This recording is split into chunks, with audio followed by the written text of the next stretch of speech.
Do I love morally gray book boyfriends? Yes. Do they have more red flags than I can count? Also yes. Which leaves me wondering, where is the line? At what point do I stop swooning and decide, this man belongs in jail?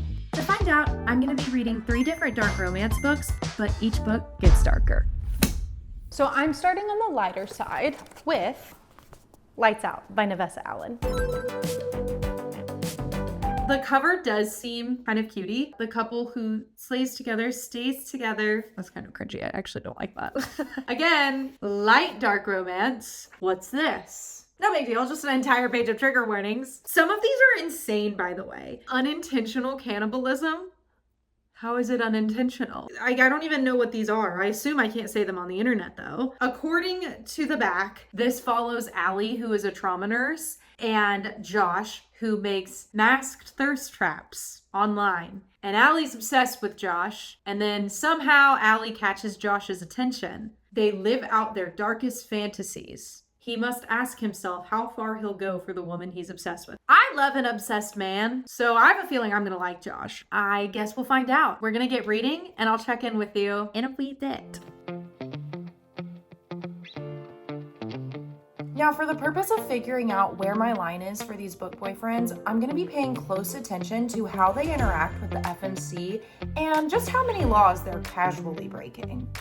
All right, I'm 152 pages into Lights Out. It's kind of crazy. So it follows Allie, and Allie basically used to hook up with this guy named Tyler. Tyler just so happens to be Josh's roommate. One night, Allie gets a little bit wine drunk, sends Tyler a scandalous message, and says, hey, here's this man on TikTok who does thirst traps in a mask. Would you want to reenact this with me? Then Josh sees the text that Allie sent Tyler. Josh says, oh my gosh, that's my video. And then Josh finds out that Allie's been leaving all sorts of crazy, thirsty comments in his comment section. And then he becomes obsessed with her. And I'm talking like full stalker mode, like finds out where she lives. Cameras in the bedroom. And then he goes as far as to show up to her work to pick her up in his little mask. He's nuts. There's a little spice scene. And Allie stabs him. On accident, but nonetheless, the man gets stabbed. To be honest, one of my favorite microtropes is a little kiss and then a little stab.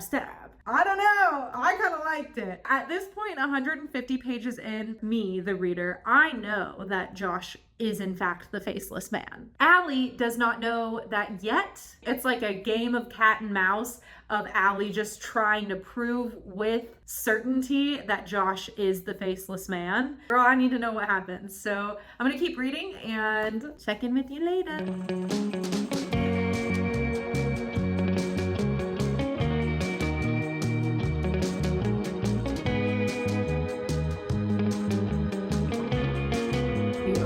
Pretty sure over halfway. There's really no plot other than spice. It's kind of like leading up to the fact that there will be a very slight mishap, maybe another stalker. The only thing that I'm not particularly liking is the fact that Josh, the male main character, keeps referring to himself and Allie as mommy and daddy. No, I don't like that. The spiciness is like, well, it's not vanilla, that's for sure. I think I'm gonna go ahead and finish it.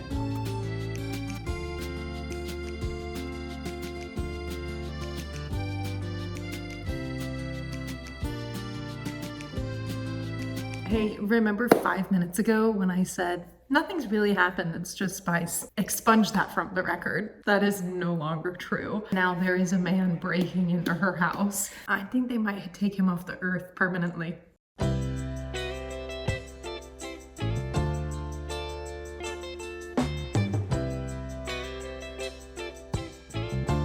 Final check-in.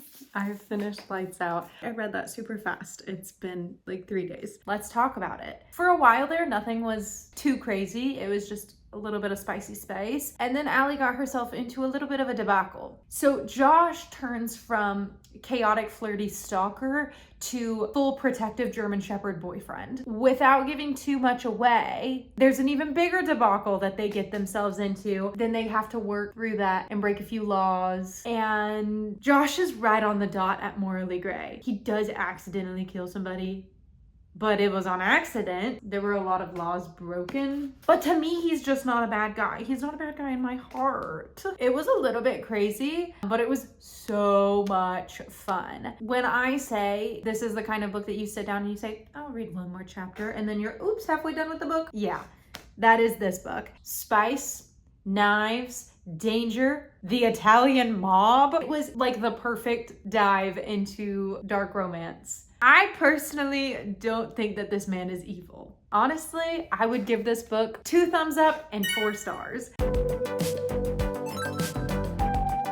We are on to book number 2, The Ritual by Shantel Tessier. Just from the cover alone, I'm looking at this and I'm saying, girl, what? Who is this man? His vibes are awful. And on the front, it says, she is to serve and obey him. He will protect and own her. I don't know, the vibes of the cover are freaking me out. He seems crazy and unhinged. All right, well, let's read and I'll check in with you in a little bit. Good luck to me.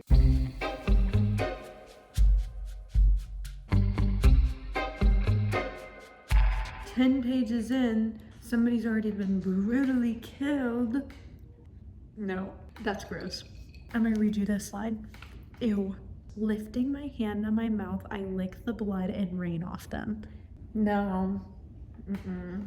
No. We're 15 pages in, multiple people have died. Like, violently.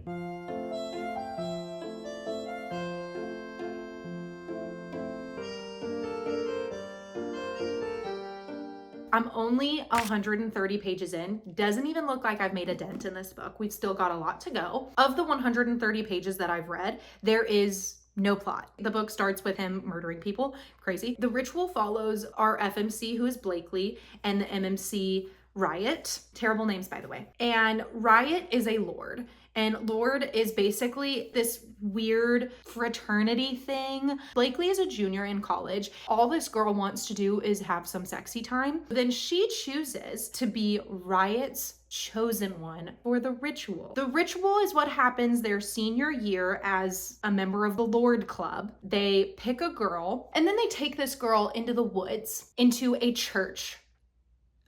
And then they have to have some kind of sexual encounter, intercourse with said girl in front of all of the other lords. So that was odd. And at one point he did drug her, which I wasn't super down with, kind of lost me there. And that's basically all that's happened so far. The third thing that really got me, and I was like, oh, I know a millennial wrote this, is there was a house party scene and Seether is playing. You expect me to believe that Seether is the band of choice that we're playing at a house party full of rich elites? It's just not giving like rich guy CEO to me personally. I'm trying to hold off any judgment until we're at least halfway through. I'm gonna read a little more and I'll probably check in when I'm about halfway. We'll go from there.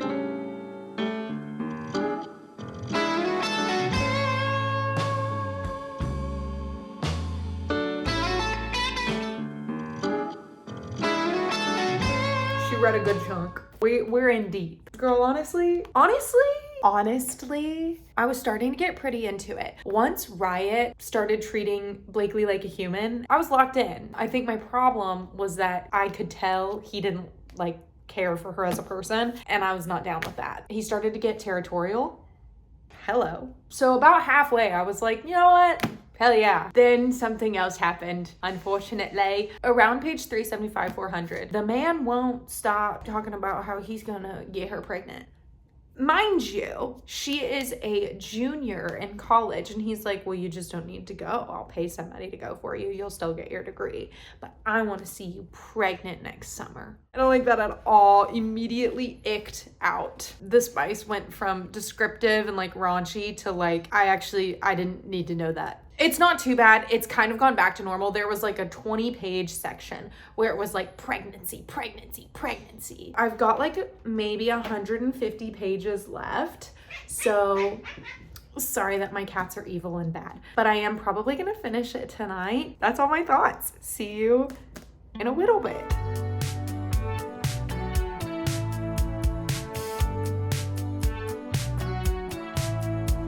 I have finished the ritual. We're donezo. First, I do want to talk about the trigger warnings. I felt like they were, appropriate compared to Lights Out. Lights Out had like an entire page and some of them were really dramatic, like cannibalism. Hey, and then it ended up like not being that big of a deal in my personal opinion. However, this was kind of like the opposite. There weren't as many trigger warnings, but the book was unhinged, girl. Now, the first 100 pages or so, when it was just like lustful spice, I didn't like that bit. And I felt like Riot didn't care about Blake. But once that changed and the plot started to pick up, then I got pretty invested. I mean, it is about basically a cult, so there's a lot of death. And then of course, we got a pregnancy trope. Boo, tomato, tomato. I don't like that. Immediately, any book that I read that has a pregnancy trope, automatically I deduct 1 star. I don't want to yuck anybody's yum. If that's your jam, then by all means, do your thing, girl. But that is just not for me.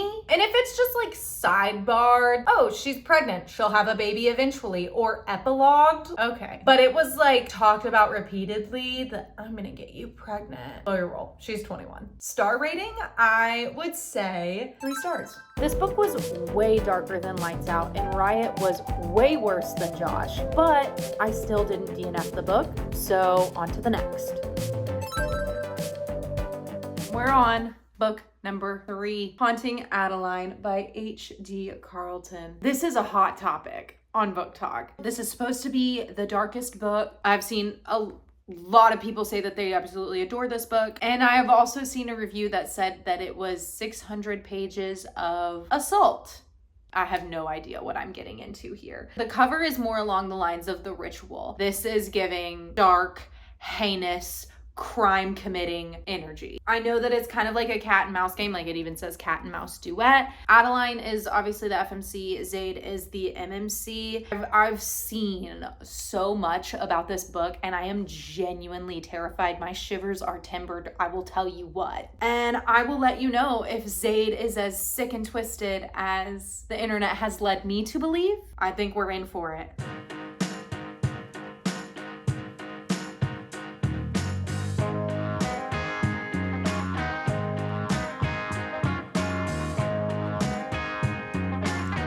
I'm in the dark. I'm 165 pages in. There's not a singular spice scene so far. Well, I guess there was one spice scene, but it wasn't between who I wanted it to be between. The story's good, but like, I guess good things come to those who wait.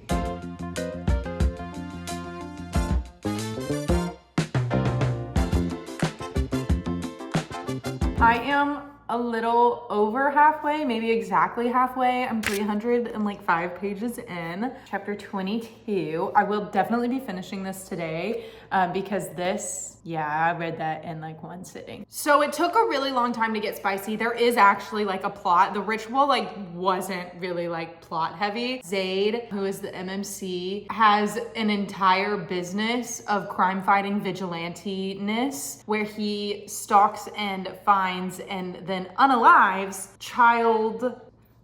Addie's side arc is that her house is haunted. Her grandma is just in the house, wandering around, haunted. It's actually like pretty interesting. Wait, I just remembered the whole like big thing that happens in Haunting Adeline that everybody talks about. He puts in her, what was that? That was the craziest spice scene I think I have ever read. I was so stressed out the whole time. Is it gonna go off? But it is keeping me invested. The spice is dubious consent, so like, do I like that? No. Is Zaid hot? Yeah. Yeah, he's crazy and he's nuts and he's also psycho. But he's hot.